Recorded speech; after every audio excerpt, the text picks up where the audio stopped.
With that being said, welcome into Team Tuesday. This is the part of the show for those of you that if you don't care about any teams I root for, I read straight up. I encourage you to skip it because I enjoy talking about my teams, and that's what I'm going to do.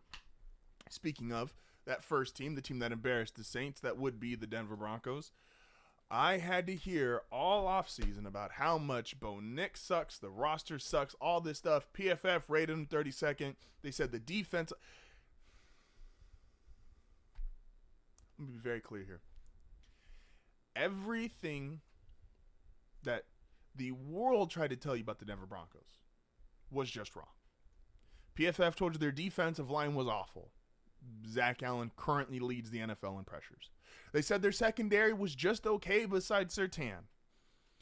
Have you seen the coverage statistics of what Surtain, McMillan, and Riley Moss have done, and PJ Locke, who's a top 10 safety according to PFF, and Jonathan Jones, who I think is right outside the top 10? Their offensive line's not very good either. Have you seen their pass blocking rates? Have you seen Garrett Bowles? I think he's only behind Ronnie Stanley and Trent Williams in terms of fewest pressures allowed. He's had another game allowing 2 or fewer pressures, no sacks. The way that Mike McGlinchey genuinely did struggle to start the season. He played good last game against the Saints. And Alex Pazetsky in his place, the way he played, both powers and minors on the inside. Even at center, which would have been the one position I said they weren't confident in, has still even played exceptional. Receivers, it's been kind of a so-so. Cortland can still make a great catch, but there is some reality to the receiver room is limited, and tight end's probably the worst position group across the board. At running back, even though there's been obviously some fumbles that you don't love, Javonte has played good in now a handful of back-to-back games. Estime, unfortunately, has been injured, so we haven't gotten to see him really. McLaughlin has shown some bursts. And at quarterback, by the way, Bo Nix, who all I was told was how much of a bum he was, how he's not this, how he's not that. Does he make about 1 or 2 plays a game that makes you scratch your head and go, wow? Like the throw that everybody wanted to highlight in New Orleans where he missed the 2 wide open receivers. Yes, he does that. Once or twice a game, he just has a horrible play. He's a rookie quarterback. I have different expectations of a rookie quarterback, I guess. And so, but Bo has played well. They're 4-3. They're about to beat the Panthers. The Denver Broncos are almost 10-point favorites in 2024. Think about that. The Denver Broncos are almost 10-point favorites in 2024. When was the last time you got to say that? 2015, 2016? Almost 10-point. And it's crazy because the line started at 7.5. It's now up to 9.5, meaning more and more people are betting. They saw Denver 7.5. They said free money. They said Denver 7.5 free money. Look, and I keep saying this, the Broncos are the team that they're going to go from they were bad to now they're good, and they're going to be great way faster than anybody's ready for because of the amount of cap space that they have with the richest owners in sports, and you're going to find out this year who can play. And you're going to find out Nick Bonita's got a sack in 5 straight games. He's probably going to be re-signed.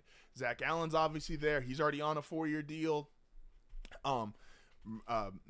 Moss is on a rookie deal. They're gonna have money to pay these guys. Some guys are gonna walk, and that's fine. They're only going to pay for the guys they really want to pay. Garrett Bowles, if they decide to keep him, which right now I would say yes, but I can understand if they feel like they can get potentially some either better market rate and or if they just feel like another star tackle's available. But I like Garrett. He's been there his whole career. And let's not forget, this is year 1.5 of Sean Payton. When you're a great coach, and I mean a great coach, this stuff keeps getting better. It doesn't just stop. Andy Reid is constantly evolving what the Chiefs are doing. Sean Payton, when he was in New Orleans, constantly evolved what New Orleans was doing. New Orleans was a total air-it-out team. Then they started becoming more of a physical team. Mark Ingram, Alvin Kamara, some Reggie Bush in there in the early years. He modified what he did. Belichick with the Patriots. the great head coaches, Jim Harbaugh, who's in San Francisco, they keep working this, meaning this isn't even the finished product or the final product. Denver's going to have a chance in the offseason to go get a tight end, to go get a T. Higgins, to go get, they're probably going to re-sign Nick Benito the way he's been playing. Like, they're going to go from good to great much quicker than people are ready for. They're going to have a lot of cap space. It's a really young roster. You've already got you have what a lot of teams just flat out don't have.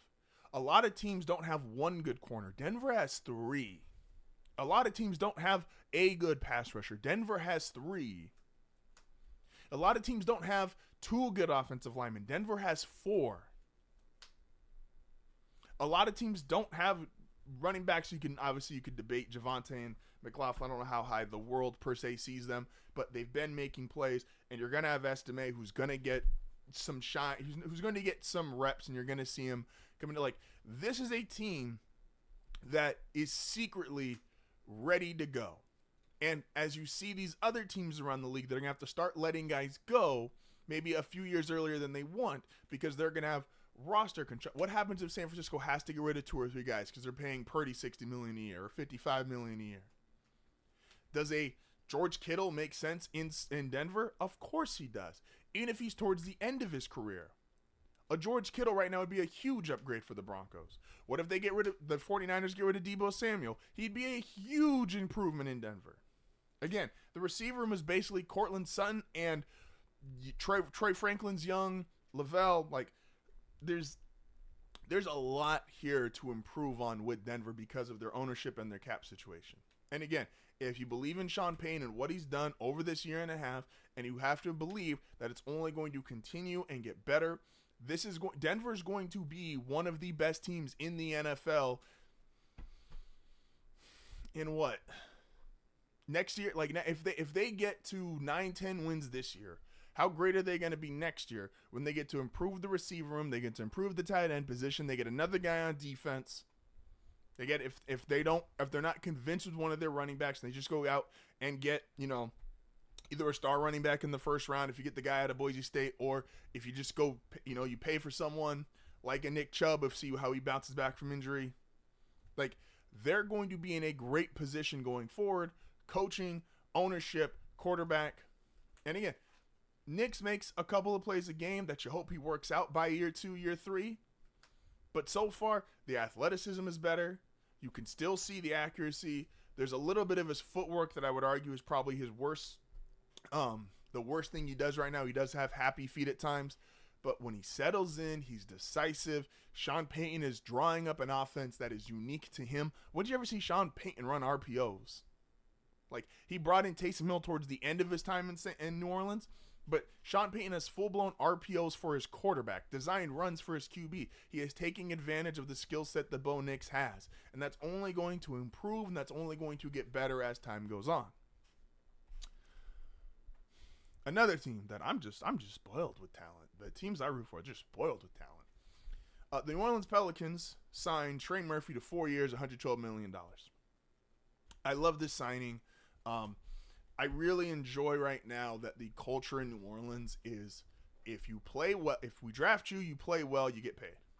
This is huge across all sports, and all fan bases want to see this, and all players want to see this. If I play well for this organization, I know I'm going to get paid.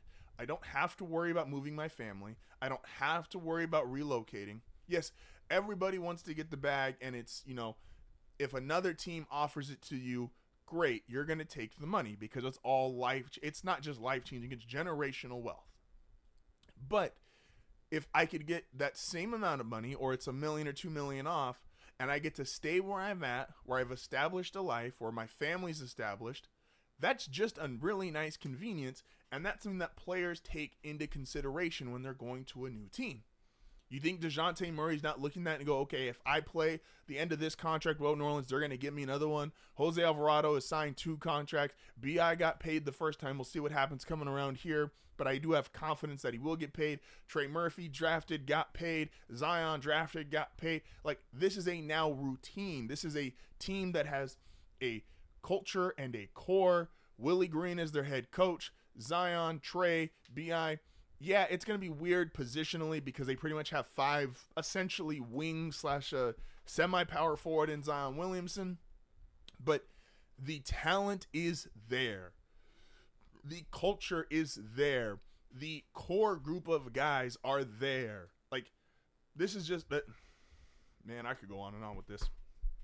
And what I love about Trey is the perfect guy to sign right now because between I think CJ is the odd man out, and I do hope, like, I love what CJ did for New Orleans when he first got there a few years ago. I absolutely believe he was a spark. He helped change the culture. He put them on a faster trajectory to get to really good quicker.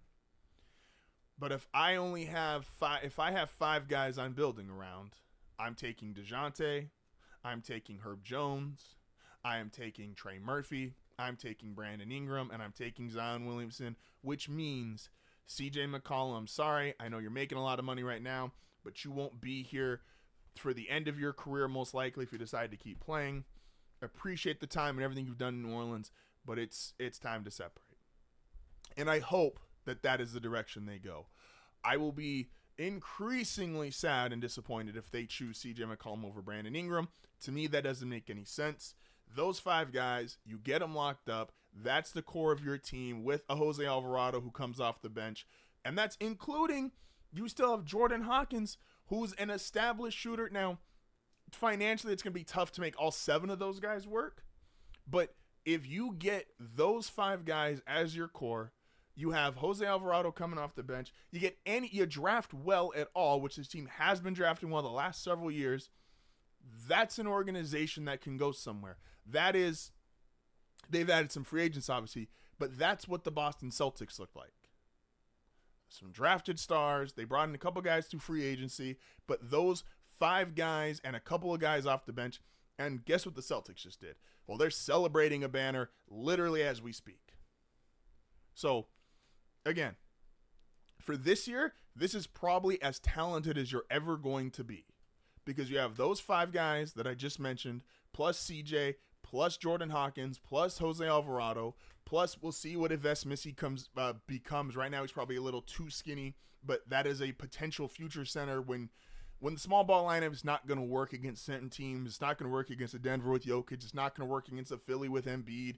It's probably going to be hard to pull off against Milwaukee with Giannis. But you have as much talent as you're ever going to have, and if Zion is really the guy, it's got to be this year. It's got to be this year because this is as talented as you're ever going to be. You're probably going to lose CJ or potentially lose BI. I'm not hoping for the latter. You're not going to probably have as much depth as you're ever going to currently have.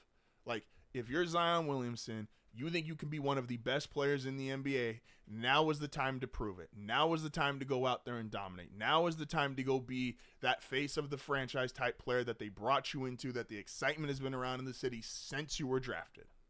Go do it. Go be a great player. Go get you 24, 25 points a night. The great thing about this team is I don't think they really care who scores, but if you're Zion, you have to be aggressive every single night. You can't take nights off not being aggressive. Like, BI could technically take nights off being aggressive. Trey Murphy can because they have a lot of shooting, a lot of depth, and if someone has the hot hand, this team has, the last couple of years, Jose Alvarado's had a 40-point night, Trey Murphy's had 40-point nights, CJ's had 40-point nights, BI's had 40-point nights, but Zion Williamson has to be aggressive every single game, especially because he's got to be the guy that can draw fouls, get to the line, because you're going to be undermanned physically and size-wise almost every single night.